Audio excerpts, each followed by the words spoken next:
తెలుసుకొని ఈ రోజు నువ్వు డ్రామాలు ఆడుతున్నావు. కానీ మహిళా బిల్లుకు ఓటేయాల్సిన సమయంలో ఎందుకు ఓటేయకుండా దొంగ ఆటలాడారో తెలుగుదేశం పార్టీ జనసేన చెప్పాల్సిన బాధ్యత ఉంది.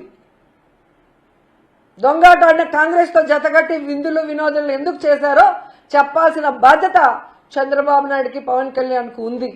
అలా కాకుండా ఈరోజు కేవలం పచ్చ ఛానల్లో ప్రజల్ని మోసం చేయడానికి మీరు మాటలు చెప్తే ఎవరు కూడా నమ్మే పరిస్థితిలో లేరు అన్న విషయాన్ని మరొకసారి తెలుసుకోవాలి. అలాగే ఈరోజు ఎంత సిగ్గుచేటంటే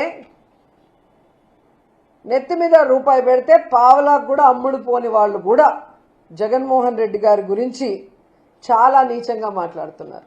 సైకో సైకో సైకో అని. అసలు సైకో పార్టీ ఎవరిదండి? తెలుగుదేశం పార్టీ కాదా? గత 2 ఏళ్లలో సైకో పాలనతో జనాల్ని పీడించింది మీరు కాదా చంద్రబాబు నాయుడు? ఆనాడు ఎన్టీఆర్కి బట్టలు ఇప్పించి ఈనాడులో కార్టూన్లు వేయించిన సైకో మీరు కాదా? హరికృష్ణ సెవెన్ దగ్గర కేటీఆర్తో పొత్తుల గురించి మాట్లాడిన సైకో మీరు కాదా? జూనియర్ ఎన్టీఆర్ తల్లిని బండ బూతులు తిట్టించిన సైకో మీరు కాదా? పవన్ కళ్యాణ్ గారి తల్లిని బూతులు తిట్టించిన సైకో మీ కొడుకు కాదా? అమిత్ షా మీద చెప్పులు వేయించిన సైకోలు మీరు కాదా? ఈరోజు పెద్ద ఎన్టీఆర్కి వెన్నుపోటు మీరు పొడిస్తే చిన్న ఎన్టీఆర్కి వెన్నుపోటు పొడిచిన సైకోలు మీ కొడుకు కాదా అని అడుగుతున్నాను. మీరా జగన్ గారిని సైకో అని సిగ్గు లేకుండా మాట్లాడటం, మళ్ళీ మాట్లాడించడం మహానాడులో. ఎందుకంటే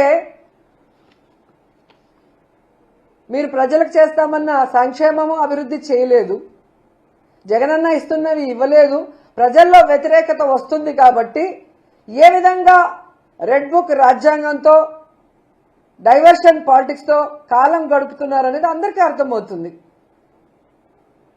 ఎందుకంటే ఈరోజు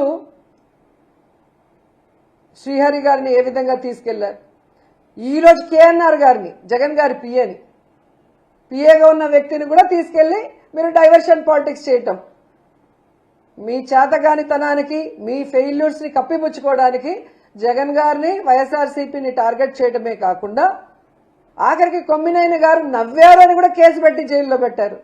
ఇది ఎక్కడైనా ఇది వింటుందా? అలా గనక కేసులు పెట్టుకుంటూ పోతే తెలుగుదేశం జనసేన పార్టీలో మీతో పవన్ కళ్యాణ్తో సహా అందరూ జైల్లోనే ఉండాలి. మీరు మాట్లాడినంత నీచంగా మీరు